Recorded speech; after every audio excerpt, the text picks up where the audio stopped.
Hey guys, today I want to talk about how I beat expat moving anxiety. You know, when you're moving from another country to another country, it's a pretty hard thing to do when you know you're doing it pretty much for life. And you might just go back a few times or whatever. Some of you guys might be going back once a year or whatever to see your kids or what have you. But a lot of people move here and they just move here forever. And today I'm going to talk about how I beat that moving anxiety. And it's not that hard. A lot of this stuff we talked about before, but there's a lot of things in here that I want to talk about that we didn't talk about in the past.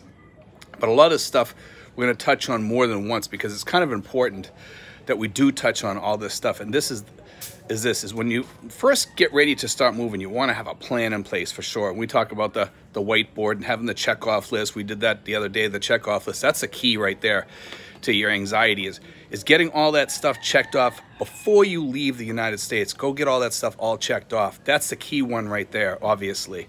Make sure you have a really, really good check-off list with all the stuff that you have to have done before you leave. Keep thinking. Have a little notebook in your pocket like we talked about before, that as you go through the day, you can be thinking about this stuff because it's key that I had so many things that I added on to that check-off list. After I crossed something out, I would put something else on there usually, because it was important. As you get closer to the date, you're going to have a lot more things to do. And then all of a sudden, as you get closer on the last week, you start noticing there's only like 4 or 5 or 6 or 7. And then on the last day, you might have 1 or 2, and you just go, boop, and then the last thing is checked off, and you are done. You know, and then it's just a matter of getting on the plane and getting out of Dodge. But anyway, that's the key, is getting that part done. But also, you want to make sure that you have a comfortable place on the plane to sit. Lots of leg room. If you can, preferably, I tell people, make sure that you have what makes you comfortable. If it's a first class seat, get it, because that can make all the difference when you arrive. You pay a few thousand more or whatever, but sometimes it's worth it. And I know some people can't afford that, and if you can't afford it, that's fine too.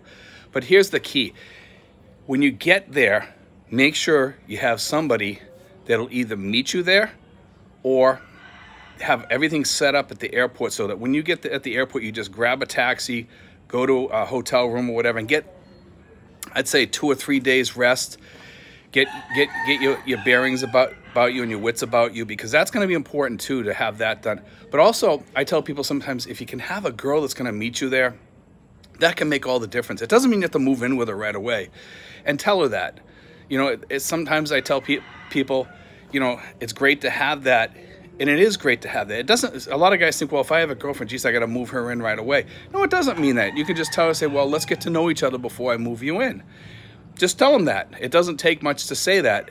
I know some girls, they want to kind of move in right away. Tell them, say, look, give me a couple months. We'll see how things go when I have my feet on the ground. And some guys want to have that girl move in right away, and that's okay too, I guess, if you want to do it that way. It's up to each individual person, and I would say no matter what you do, you're gonna be all right. And if you have that startup fund that we talked about, that's the next thing. This is where the startup fund starts getting important. Now, in the startup fund, I tell people to over budget on everything.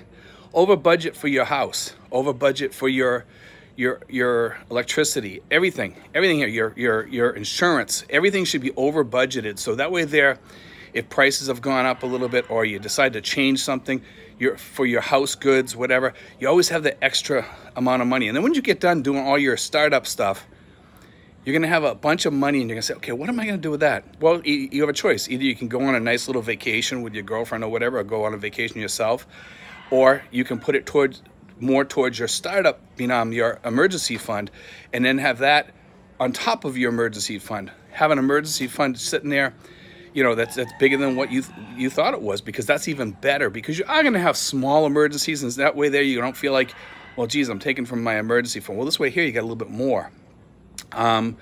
You are going to get sick. You are going to have problems.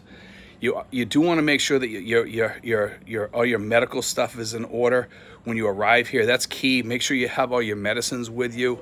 A lot of stuff that we talk about here is healthcare, insurance. I've talked about that because I cannot stress enough that everybody here has to have some sort of insurance when they come here. As soon as you get here, first thing you should be doing is calling up that insurance agent and saying, hey, listen, I want to sign up for this insurance. You know, you're going to have a lot of stuff to do that first week. You're going to be doing your visa. If you're doing the SRV visa, you're going to be looking for a home. You're going to be, you know, getting to know your girlfriend. You're going to have a lot of stuff on your plate, and it's going to be very, very stressful. Well, take that slow. Make it like a 3-week or 4-week bite and say, listen, I'm going to finish this off over the next 4 weeks, and start up another checklist when you arrive. Because, okay, I got to do this. I have to get my insurance. I have to find my place to live. Should I pay it off in advance? No. When you first move into a place, make sure that that's the place you want to stay first. At least stay there for a month or two. Make sure that you don't have a karaoke bar moving in next door or whatever.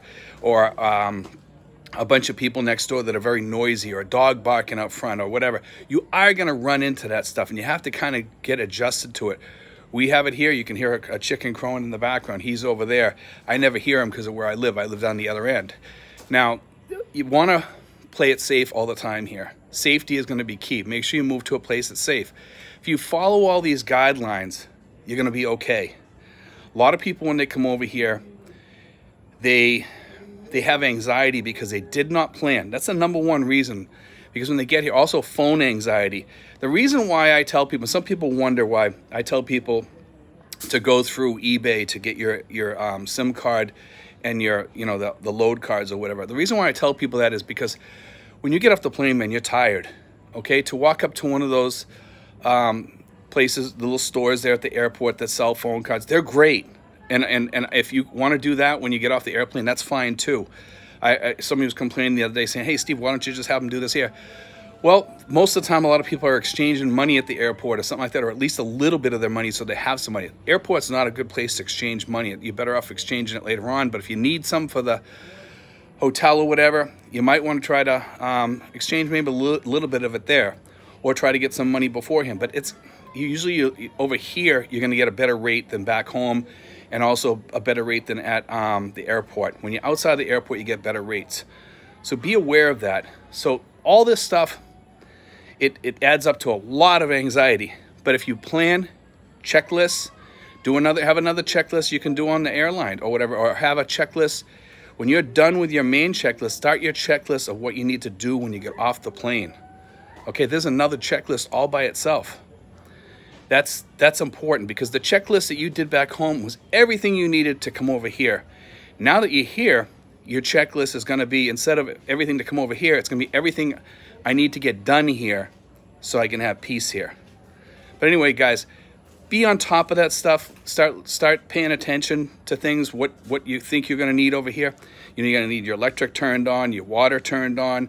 You need to, you know, either you might already have a place, or you might already have an Airbnb all set up. Make sure you talk to your landlord or whatever, what things you're going to need. Do I have to pay the electric bill? Do they pay the electric bill? Usually you pay the electric bill and you pay the water bill. But over here, you need AC. That's one of the key things over here that you're going to need. Always make sure you have a place with AC. A place without AC, it's going to be really, really hard living over here without AC, guys. I'm telling you right now, that's a key over here to survival. But anyway, I hope that helped you guys, because a lot of guys have been writing to me telling me, hey, Steve, can you do something about how to beat the anxiety, and how to, what things I can do to kind of keep things calmed down and calm my anxiety down and my concerns and my worries down? What can I do? You know, so I want to make sure that I did this little video here, because I thought this would help people a lot. But anyway, guys, God bless. Take care. I hope that helped you guys a lot. Remember, you are going to have another checklist, unfortunately. And once you're done with that, you're pretty much on your own and you're done. And then you can just start living your life in the Philippines. And that's what I did. God bless, guys. Take care.